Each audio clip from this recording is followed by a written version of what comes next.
आप सभी साथी लाइव से जुड़ जाए। 1 मिनट इनवाइट कर देता हूँ।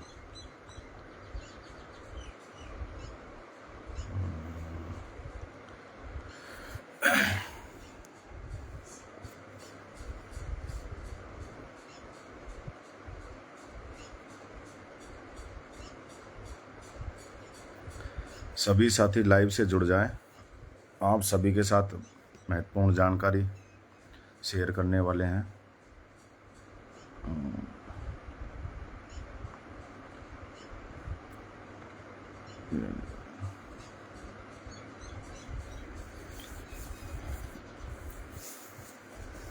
नमस्कार साथियों, सबसे पहले तो आप सभी को हार्दिक बधाई। आपके संघर्ष की, आपके त्याग तपस्या जो इतने दिनों की रही, माननीय न्यायालय द्वारा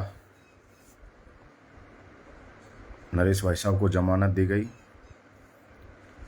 तो ये सब हम सब, आप सब लोगों की ताकत है, आप सब लोगों का प्यार प्रेम था, जनता की भावना थी। अब मैं बात करना चाह रहा हूँ, कल सोमवार को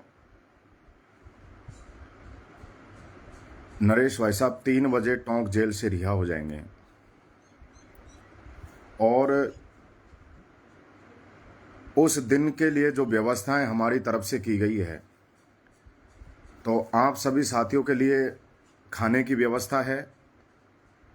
10 पिकअप खाने के लिए, उनमें पैकेट रहेंगे, पानी की बोतलें रहेंगी, खाने के पैकेट्स रहेंगे। चाहे 10,000 आदमी हो, 20,000 आदमी हो, 50,000 आदमी हो, किसी भी आदमी को बिना खाने भूखा नहीं रहने दिया जाएगा।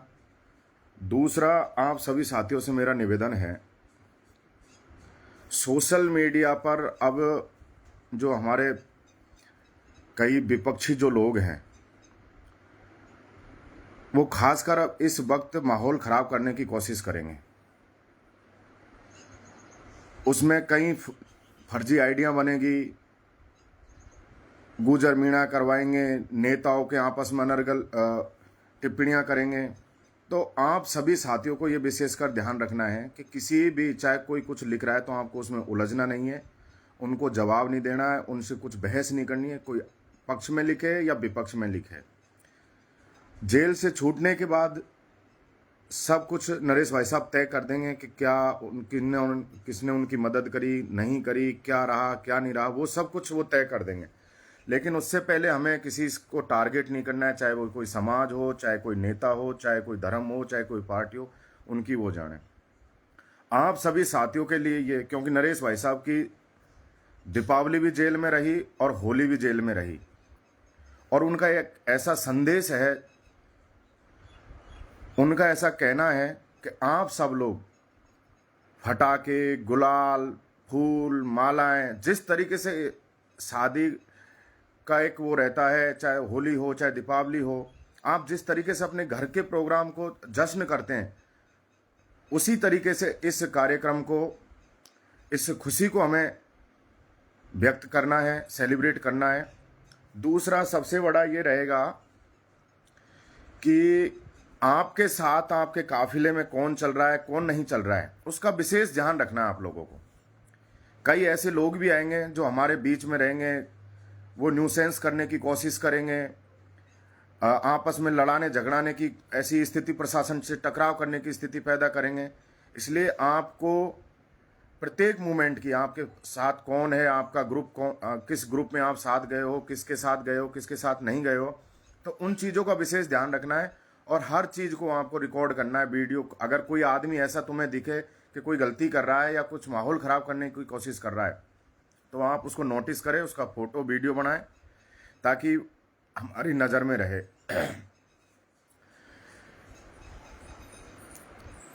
अगर किसी भी साथी को किसी भी तरीके से कोई परेशानी रहती है, साधन संसाधन आने में असमर्थ है, पहली बात तो आप कोशिश करें कि अधिक से अधिक लोग अपने अपने साधन संसाधनों से अपने स्तर से वहाँ टोंक से समरावता पहुँचने के बीच में, आप जहाँ भी टोंक पहुँचना चाहते हो टोंक पहुँचो, समरावता पहुँचना चाहते हो तो समरावता पहुँचो, बीच में कहीं मिलना चाहते हो तो बीच में पहुँचो। 3 बजे से भाई साहब की रिहाई का वो कार्यक्रम है, तो जैसे ही वो रिहा होंगे उसके बाद टोंक से सीधा समरावता जाएंगे और पूरे काफिले में जितने भी लोग आएंगे उनके लिए पानी की व्यवस्था, खाने की व्यवस्था पिकअपों में साथ रहेगी। जिसको जहां लेना है वो आराम से अपना खाना ले सकता है। तो आपको शांतिपूर्वक तरीके से आना है। मेरा आप सभी से हाथ जोड़कर निवेदन यही है कि किसी भी प्रकार के बहकावे में, जल्दबाजी, काफिले में गाड़ियां स्पीड से चलाना, बाहर निकलना, ये चीज़ें हमें बहुत तरीके से ध्यान रखनी है। शहर के अंदर भी आप आओ तो किसी, चाहे दुकानदार हो, चाहे कोई लोकल वहाँ का व्यक्ति हो, आपको किसी प्रकार के किसी के खिलाफ नारेबाजी नहीं करनी है। हमारा सिर्फ एक ही नारा है, इंकलाब जिंदाबाद, नरेश मीणा जिंदाबाद। हमें किसी से कोई लेना देना नहीं है। आप शांतिपूर्वक आए, किसी प्रकार का कोई नशा नहीं करें, ये विशेषकर ध्यान रखना आप लोगों को। और फिर भी अगर कोई ऐसी स्थिति आती है किसी भी चीज़ को, किसी भी आवश्यकता, तो हमारी टीम के जो भी साथी हैं उनसे आप संपर्क में रहे, हमारे संपर्क में रहे। खाने की हो, पानी की हो, और कोई साधन संसाधन की कोई ऐसी स्थिति हो कि भाई पहुंच नहीं पा रहे हों, ये नहीं कि एक आदमी के लिए भी गाड़ी भेजनी पड़े। 10-5 अगर लड़के इकट्ठे हो रहे हैं और वहाँ व्यवस्था नहीं बैठ रही है तो आप हमें बिल्कुल अवश्य बताएं।